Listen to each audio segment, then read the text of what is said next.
Welcome students to the next session on transition metals. I plan to devote this session to explain to you how to answer certain questions involving electrode potentials. Now read the question on the screen.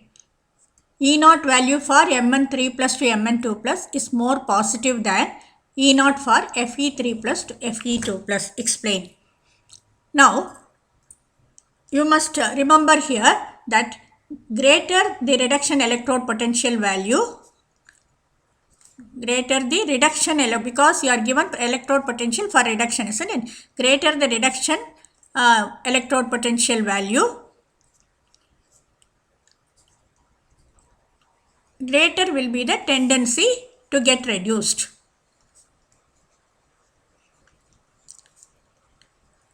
So the tendency to get reduced for Mn3 plus will be more, greater will be the tendency to get reduced.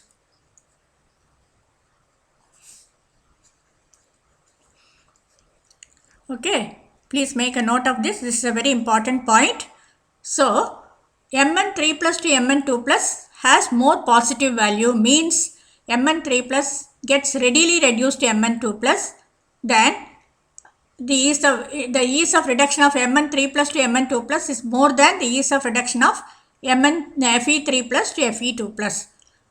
There is in another way to explain this. You know, Mn2 plus has D5 configuration. Mn2 plus has D5 configuration, you know, which is very stable. That is the reason why Mn3 plus gets readily reduced to Mn2 plus, but you cannot say so in the case of Fe3 plus to Fe2 plus. Is that clear to you? Read the next question. You are given E0 values for the reduction of Cr3 plus to Cr2 plus, Mn3 plus to Mn2 plus and Fe3 plus to Fe2 plus. What do these values indicate? Just recall what I told you as an answer for the previous question, or read what is given on the screen. Greater the reduction electrode potential value, greater will be the tendency to get reduced. So we can write here the ease of reduction. Ease of reduction is in the order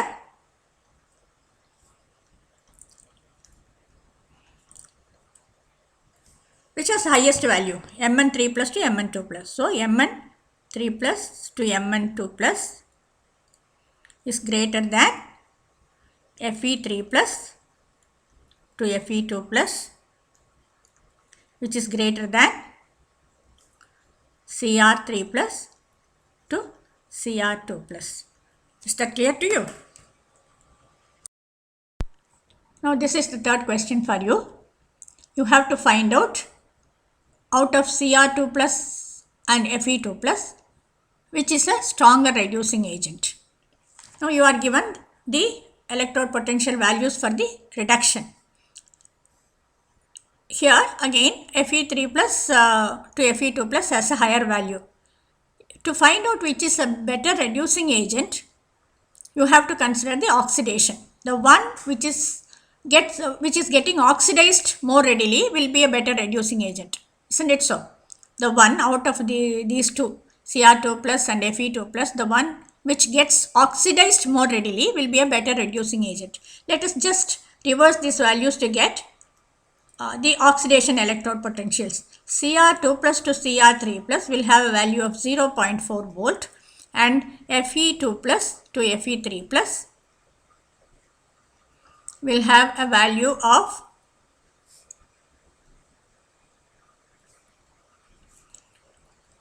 minus 0.8 volts. So this has a greater value, that is Cr2 plus to Cr3 plus has a greater value, means Cr2 plus will get more readily oxidized to Cr3 plus than Fe2 plus to Fe3 plus. So Cr2 plus is a better reducing agent. Is it clear to you? So for considering the answer as for a question which is stronger reducing agent, you have to compare their oxidation electrode potentials. The one having stronger or higher oxidation electrode potential will be getting oxidized more readily and in the process will be a better reducing agent. In the fourth question, you are given two sets of electrode potentials for the reduction of the dipositive ion to the metal and for the reduction of tripositive ion to the dipositive ion. You are asked to comment on the stability of the Fe3 plus ion in solution compared to Cr3 plus and Mn3 plus. So look at the second set of values. Looking at the values, by now you can guess that Mn3 plus to Mn2 plus having the highest value will be taking place most readily. That reduction will be taking place most readily. Then comes Fe3 plus to Fe2 plus, and finally you have Cr3 plus to Cr2 plus. So Mn3 plus to Mn2 plus having highest value means Mn3 plus is getting reduced most readily. So the order of stability will be, which will be least stable, Mn3 plus, because it has high value for its reduction electrode potential. This will get reduced most readily. Then comes Fe3 plus on the basis of the reduction electrode potential value, and finally Cr3 plus. Your second question is, comment on the ease with which Fe can be oxidized as compared to Cr and Mn metals. For this you have to consider the first set of values. You are given E0 values for the reduction of the dipositive ion to the metal. You are asked to compare the ease of oxidation of these metals. So let us take the reverse of these values for oxidation. So Cr to Cr2 plus will have E0 value of 0.9 volt, and Mn to Mn2 plus will have E0 value of 1.2 volt, and Fe to Fe2 plus will have E0 value of 0.4 volt. So the in order in which these values are given will be the order in which they will be getting oxidized. So which is having the least value? Fe is having the least value for its oxidation electrode potential. So the ease of oxidation will be least for Fe. So Fe less than that of Cr, less than that of Mn. I suppose it is clear to you. For the ease of oxidation, take the values given, the electrode potential values for reduction with the opposite sign. So here the greater the value for the oxidation electrode potential, greater will be the tendency to get oxidized. So based on that order, Fe is least readily getting oxidized than chromium, than manganese. Read the fifth question. How would you account for the increasing oxidizing power in the series VO2 plus less than Cr2O72 minus less than MnO4 minus? To answer such questions, we have to first calculate the oxidation number or oxidation state of the metal in the ion. Vanadium is in the oxidation state of plus 5 here. If you calculate the oxidation number, Cr is in the oxidation state of 3 plus, and Mn is in the oxidation state of, Cr is in the oxidation state of 6 plus, and Mn is in the oxidation of state of 7 plus. We have done a lot of work on this, so we are very familiar with these oxidation states. Now, when V plus 5 acts as an oxidizing agent, it gets reduced to V plus 2. And Cr6 plus gets reduced to Cr3 plus, and Mn7 plus gets reduced to Mn2 plus. When you consider the stability of the lower oxidation states, now Mn having D5 configuration, you know Mn2 plus has D5 configuration, which is referring to the half-filled set of d orbitals, isn't it? So it refers to a very highly stable state. Now Cr3 plus has D3 configuration, which is actually indicating a half-filled T2G set. Here it is half filled D level, 3D level. Here it is referring to half filled status of T2G set of the d orbitals, 3D orbitals. This is again stable, but less stable compared to this. For V2 plus you can't say anything like that. So we can say the stability of the lower oxidation states.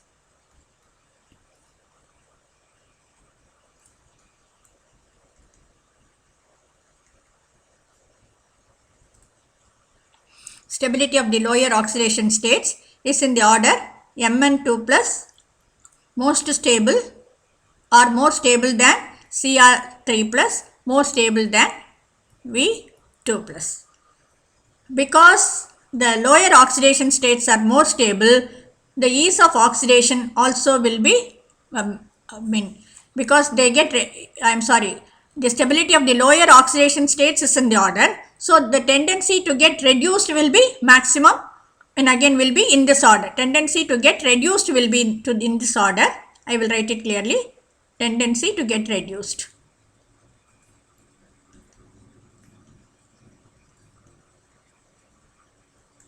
Will be in the order MnO4 minus,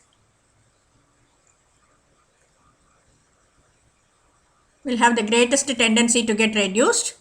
Then comes Cr2O7, 2 minus, then comes VO2 plus.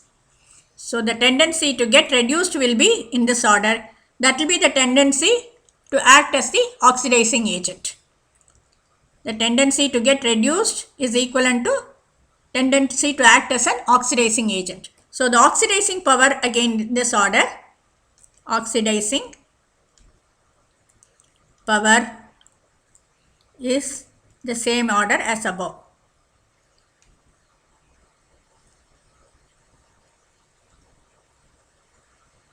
Which is the same as saying VO2 less than that of CO2O72, Cr2O72 minus less than MnO4 minus. Is that clear to you?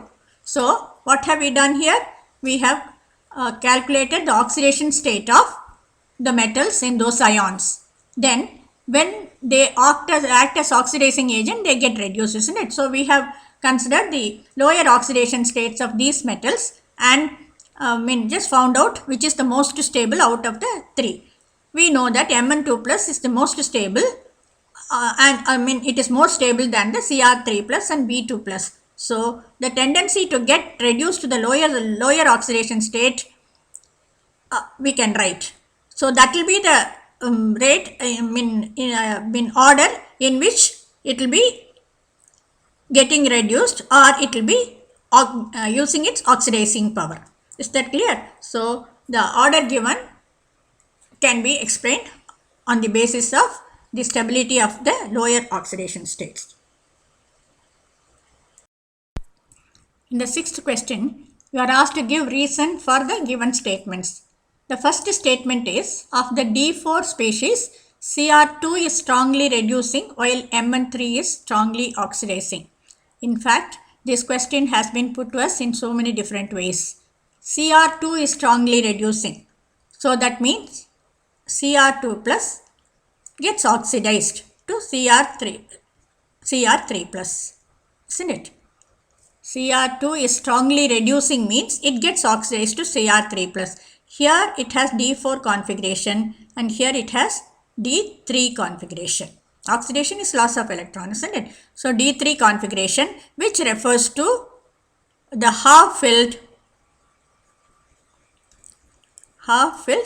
T2G set of 3D orbitals.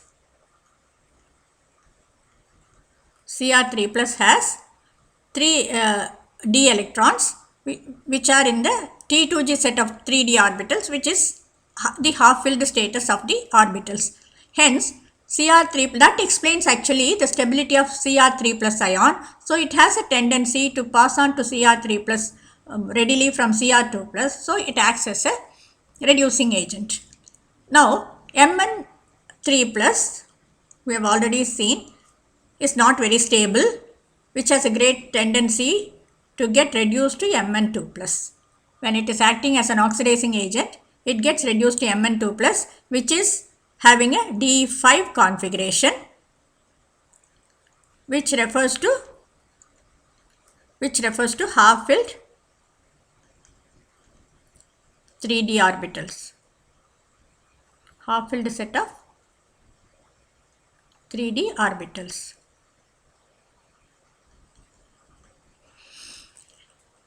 So it is the same question which you have answered before from a different point of view, from the electrode potential point of view. Now you have to give from the number of d electrons and then say Cr3 plus and Mn2 plus have more stable configurations, electronic configurations, hence they pass on to that state more readily in the process. Cr2 plus is a strong reducing agent and Mn3 plus is a strong oxidizing agent.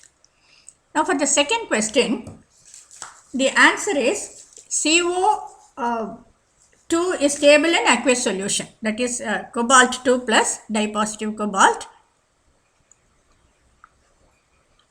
This is a CO2 is stable in solution from electrode potential point of view. Stable in solution.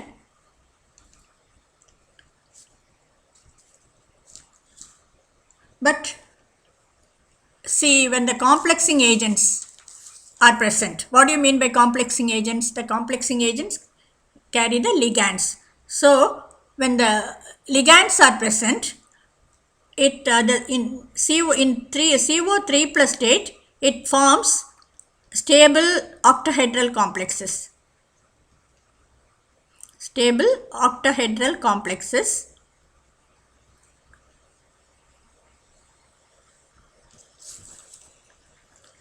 due to crystal field stabilization.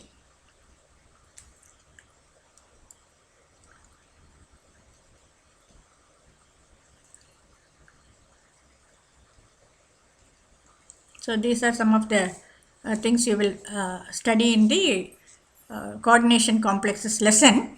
Crystal field stabilization accounts for the formation of stable octahedral complexes by the CO3 plus ion. So in the presence of ligands, CO2 plus is readily oxidized to CO3 plus. CO2 plus is stable in solution based on its E0 value. Okay, based on its E0 value. You can write the answer like this. CO2 or CO2 plus ion is stable in solution based on its E0 value. But in the presence of ligands or complexing agents, CO2 plus is oxidized to CO3 plus because CO3 plus forms stable octahedral complexes due to crystal field stabilization. And for the third subdivision, the question is very simple. I'm sorry, this is actually C. The answer for A starts here. This is C. C subdivision is D1 configuration is very unstable in ions. This is a very simple question. You can say because the ions have a very great tendency to pass on to the stable D0 configuration. D0 with just one electron in the d orbital, the ion is very unstable, so it will have a very great tendency to pass on to the stable D0 configuration. In this question, you are asked to give reason for the positive value for the E0 of Cu2 plus to Cu. Before explaining the answer to you, I would like to throw some light on the energies involved in the calculation of electrode potentials of metals. When we consider the energies involved in the transformation of M solid to M2 plus aqueous, the first step is the solid is to be converted to M gas. So what is the energy involved here? So you are converting the solid to gas, that is enthalpy of sublimation. This also includes enthalpy of atomization. First you have to separate the atoms of the metal and then convert it to the vapor state. So enthalpy of sublimation also includes enthalpy of atomization of metals. Then from the M gas, you remove the electrons to ionize it to M2 plus aqueous in this case, or it can be Mn plus aqueous, Mn plus gas. M2 plus or Mn plus gas. This is enthalpy of ionization.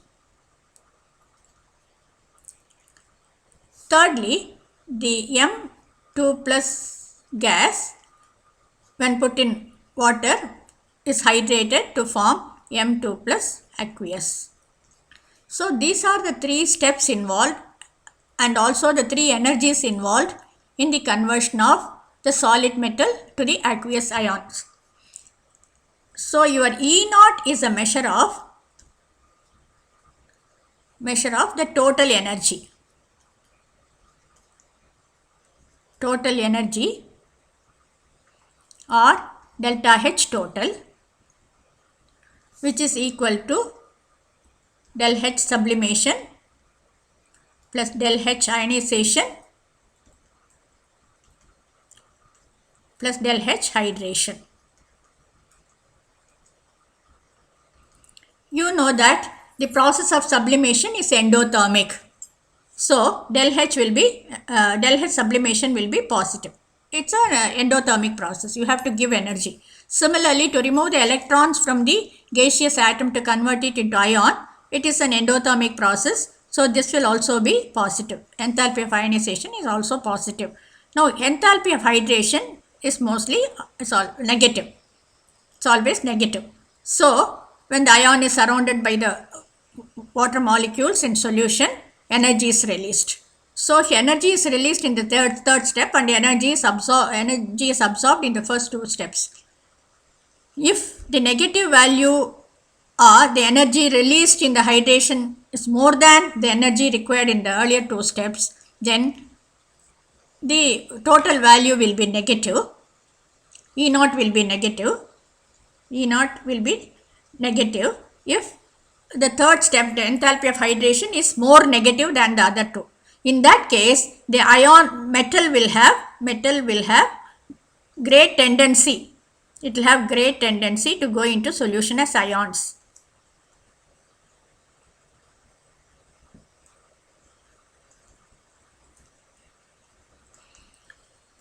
Now, greater the negative value or lower the value, overall value, including the sign, lower the value of E naught, the greater will be the tendency for the metal to go into solution.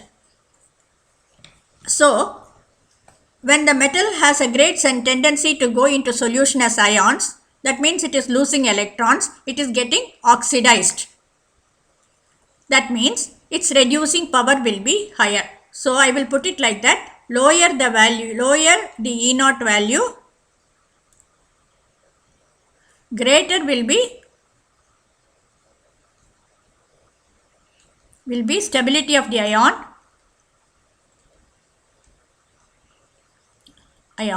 and greater will be tendency to get oxidized.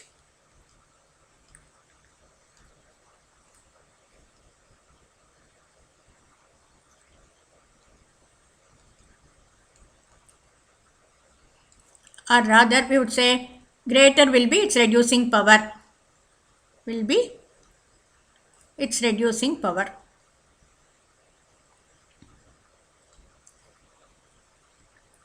When the energy released in the third step is much more than the energy is required or absorbed in the first two steps, the overall value of E naught will be negative. So if a metal, among metals 1 and 2, if 2 has more negative value or lower overall value, metal 2 has a greater tendency to go into solution. It will be more stable in solution, and since it has a greater tendency to go into solution as ions involving the process of losing electrons, we can say it has greater tendency to get oxidized. So it has greater reducing power. Now let us come back to this question. You are asked to say why, you are asked to give reason why copper has a positive value for E naught M2 plus bar M.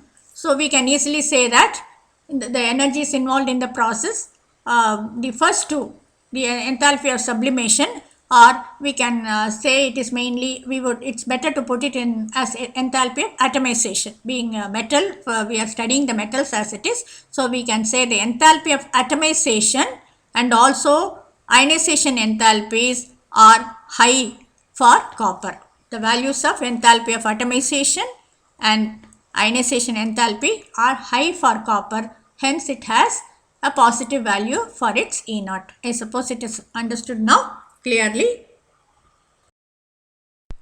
I suppose the session was useful to you in understanding questions involving electrode potential and writing correct answers to the same. Thank you.